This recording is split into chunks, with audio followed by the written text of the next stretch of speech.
Cab driver. I am a typical woman with an office job, but once I had a strange experience that I would call stalking.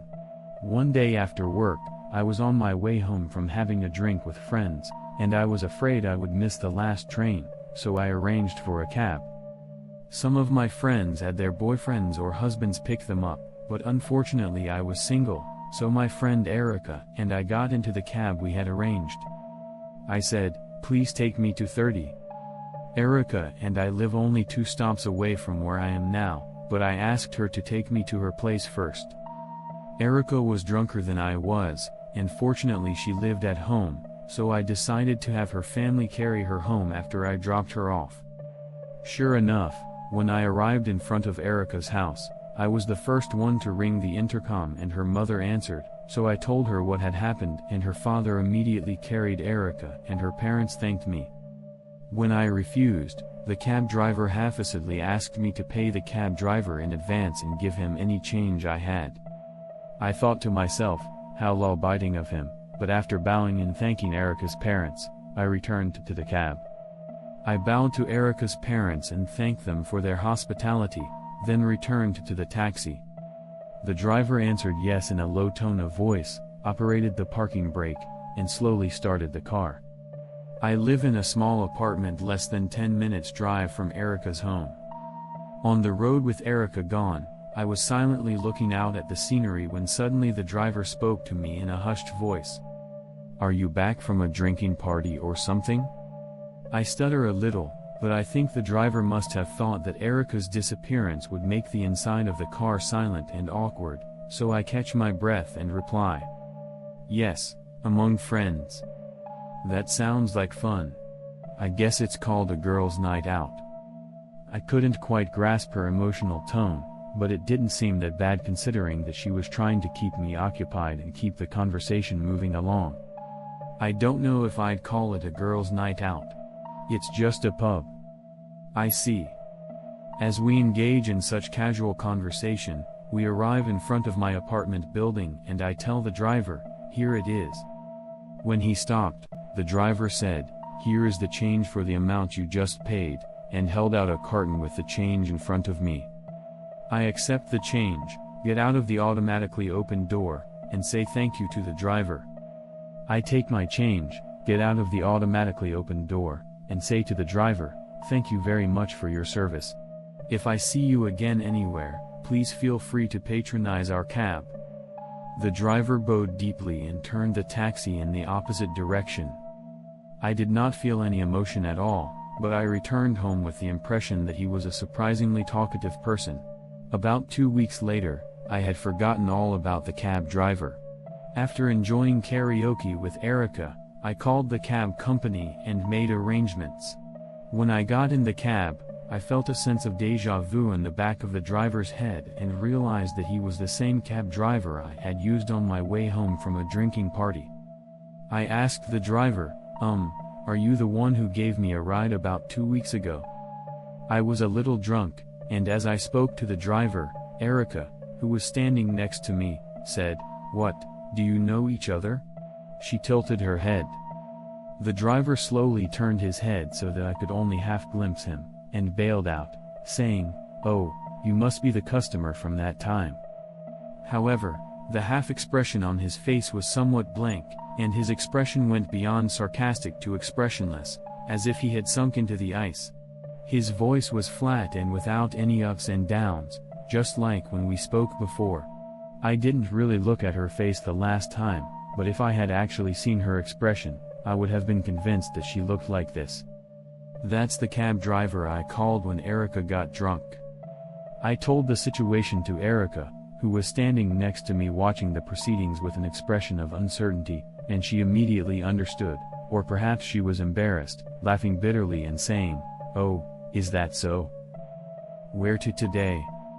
"To this apartment, please."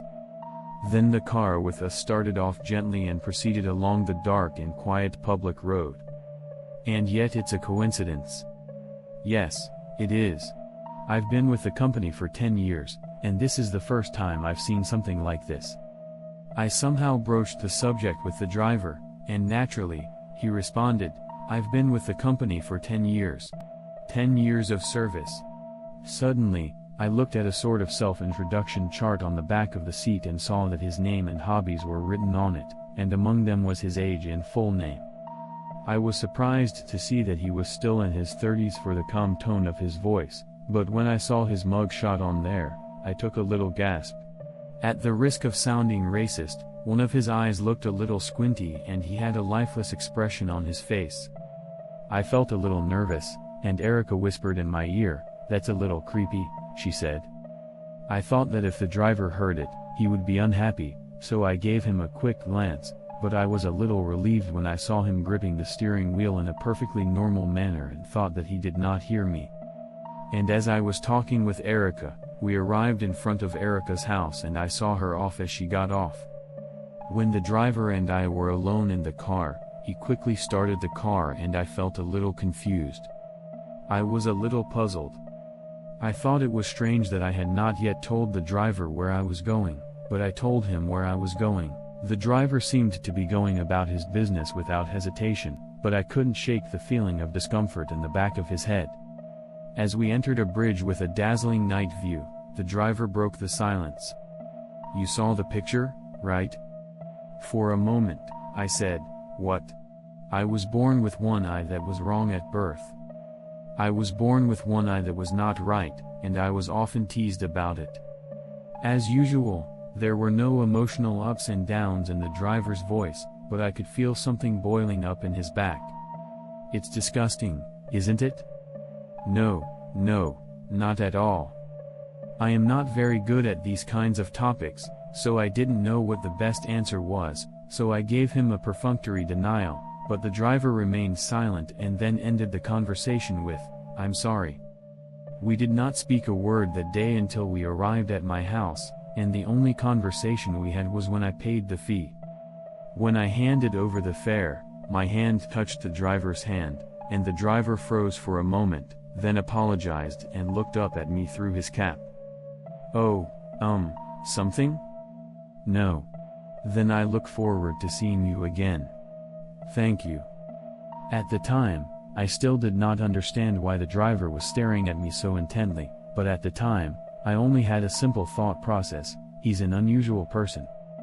Later, when I told Erica about it, she said, "Oh, that's a little bad, isn't it?" She said, "Oh, that's not so good, is it? Isn't that a little dangerous?" I denied it and said it was impossible. I have never had a confession of love in my life, and the first time I had a boyfriend, I had the courage to confess my feelings to him, and he broke up with me after less than 3 months. In a word, I am not a pretty-looking girl. If I had been noticed, perhaps my plain appearance would have been considered good enough by a man. It was about 3 days after I talked with Erica about such things. I was walking a little out of the office at the time I left work as usual when I suddenly heard a horn honking pee pee pee pee pee pee pee from far away. I turned around to see what it was and saw a man leaning out of a cab parked on the side of the road and waving at me. It is that driver. Even the most insensitive of me realized that this was probably an ambush. I was afraid of resentment if I ignored him and walked away, so I decided to give up and walked up to the cab. "What are you doing here?" "I was on my way back from giving a customer a ride to this area, and I happened to see you." Facing the blatant lie coming out of his expressionless face, I suspected that this driver was stalking me for his own personal use. I thought that the driver was after me for personal use. "If it's to your home, I'll be on my way back to the office. I won't charge you anything." "Oh, no, that's..." I was puzzled, but also surprised that this driver was surprisingly aggressive. However, the driver half-acidly opened the door of the back seat and pressed me, "Come on, don't be shy." I had no idea where he would take me if I continued to do as he asked. While I was hesitating whether I should reject the driver's offer or not, a voice called out to me from behind, "Miss Sato." By the way, Sato is my name. When I turned around, I saw Murayama, a junior colleague working in the same department, walking with a few colleagues, and he rushed up to me and said, we are going out for a drink now. I'm going out for a drink with some colleagues. I usually talk with Mariyama, but we are not that close. I was in a bit of a bind, so I took Mariyama's suggestion and said, "Oh, well, I guess I'll join you," and took her hand as she held it out to me. However, I remember glancing back as Mariyama pulled me away, and I remember the driver's grudging glare, his nostrils flashing with resentment. As soon as Mariyama stopped a short distance away, he turned around and saw the cab pulling away. "Sato-san, are you all right?" She tilted his cute little face at me. "What?" Mariyama began to explain fluently. Mariyama was walking with his colleagues, chatting and laughing, about going out for a drink, when he suddenly spotted me and stopped at a word from one of his colleagues. "That's Sato-san, isn't it? Are you in some kind of trouble?" The Moriyamas said I looked like I was in some kind of argument with a cab driver who had stopped on the shoulder of the road, and they decided to watch what was going on for a while. I seemed to be in trouble, so the Moriyamas decided to intercede if I was in trouble, and if the driver was making a pass at me, they decided to lure me out of it. In fact, I was very helpful because I was involved in a way, but when I told them what was going on, they laughed and said, "You are the one who is being wooed." Later, when I decided to have a drink with Mariyama and his friends, the topic of conversation turned to me and the driver, and we discussed our past situations. I asked him if he was seriously stalking me. "Mr. Sato, he's totally hitting on you. You should at least be prepared to go to the police if something happens to me." He told me serious things such as, "You're a stalker, aren't you?" On the way home, I told Mariyama, "You should avoid that cab company for a while. Or you might want to file a complaint." But I was too timid to think of any retaliation, so I shrugged it off and said, "I'll think about it." About a week later, the cab driver appeared before me again. This time, I was on my way home from a drinking party in my department, including Mariyama, and my boss had arranged a cab for me.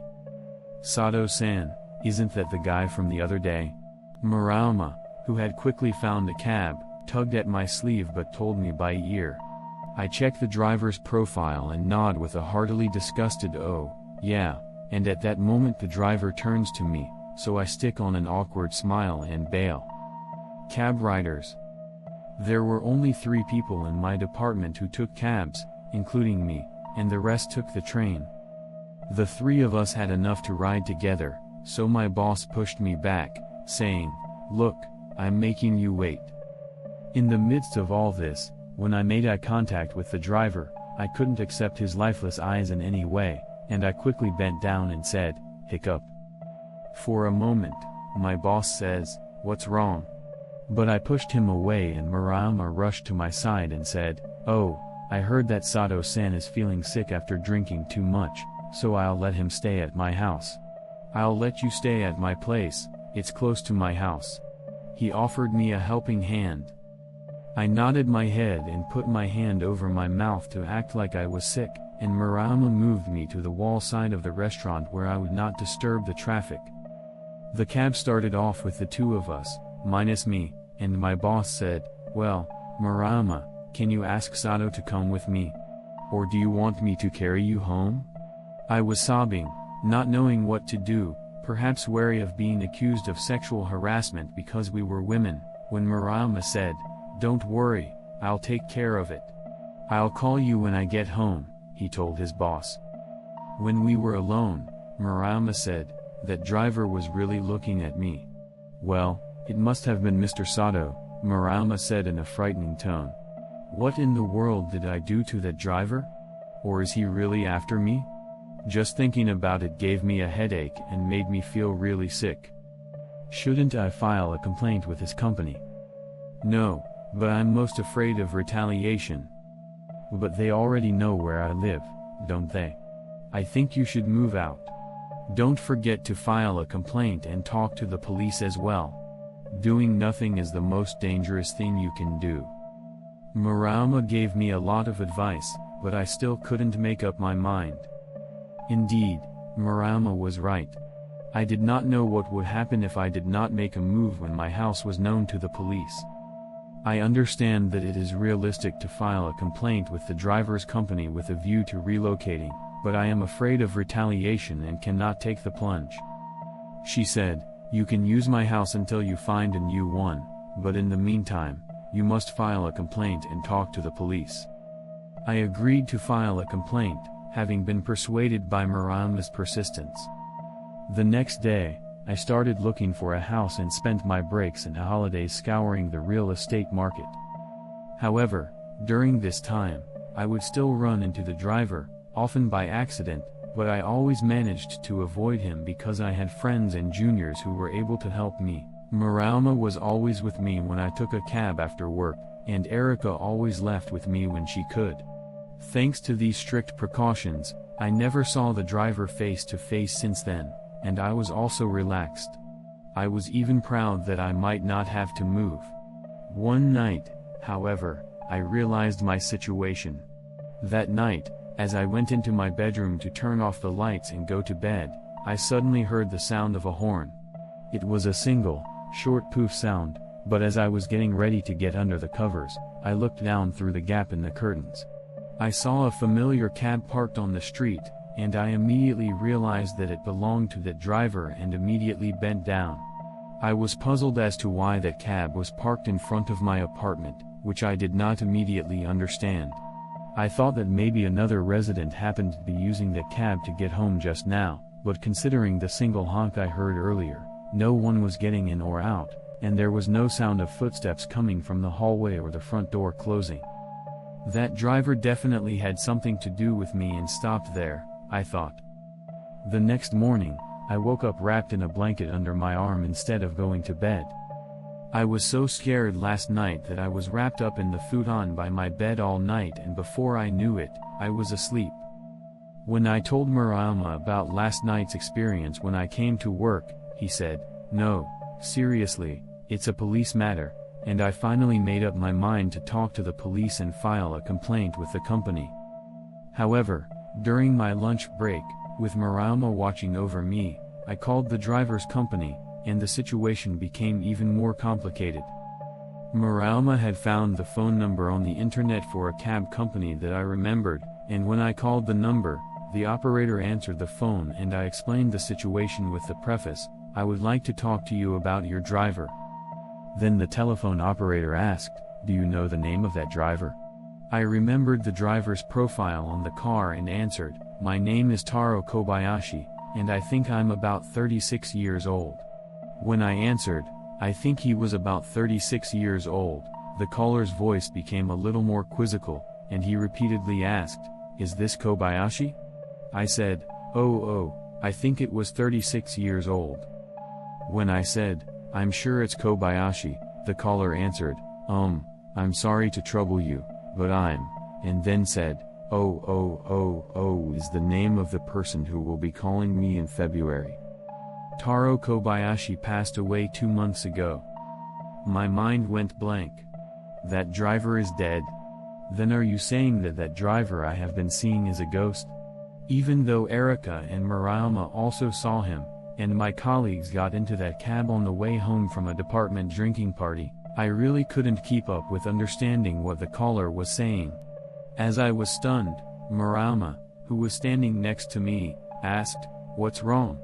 I told Mariama that the driver was dead. Naturally, Mariama looked at me suspiciously and said, "What?" He took my cell phone from me and said, "Hello, excuse me, my name is Mariama, a colleague of Sato's I was just talking to on the phone." She was quickly getting the details from the person on the phone. According to Mariama, the driver had indeed been dead for 2 months. However, when Mariama complained that he had indeed taken a cab driven by that driver, the caller told him, "We will confirm this as well, just to be sure, but it might be someone outside the company who imitated our cab, so you might want to report this to the police." Later, I arranged a time to meet with an employee of the cab company. As I expected, many of the characteristics I described matched those of the deceased driver, and the employee looked troubled as he made a ha gesture with his head. Of course, I reported the incident to the police, but I was told by me that I was having trouble with a stalker, and by the cab company that there were people imitating our cab and doing business with us, and the police officer had a complicated look on his face as if he was trying to resist saying, "What the heck is that?" As it turns out, that driver has not been caught. I mean, it is becoming doubtful that he was even really a living person. It is true that he was seen by someone other than myself, and the police have confirmed that he was caught on several security cameras, but he has not been taken into custody. For a while, it was assumed that I had been lying, but after I consulted with the cab company and the police, the driver stopped appearing, and I was told by Erica and Mariama and by colleagues in my department who had witnessed the scene where I was being wooed by the driver that he was not the driver. Furthermore, the fact that the scene was captured by security cameras proved that there were drivers who were causing trouble. But the fact that the driver was not caught was probably because he was a ghost. However, as Erica said drunkenly the other day, I have been trembling with fear ever since I heard, maybe it's a weirdo who cheats on the name of the dead driver and does evil. I have been trembling with fear because the fact that he is still alive means that he may still be after me. This concludes this story. Thank you for listening to the end.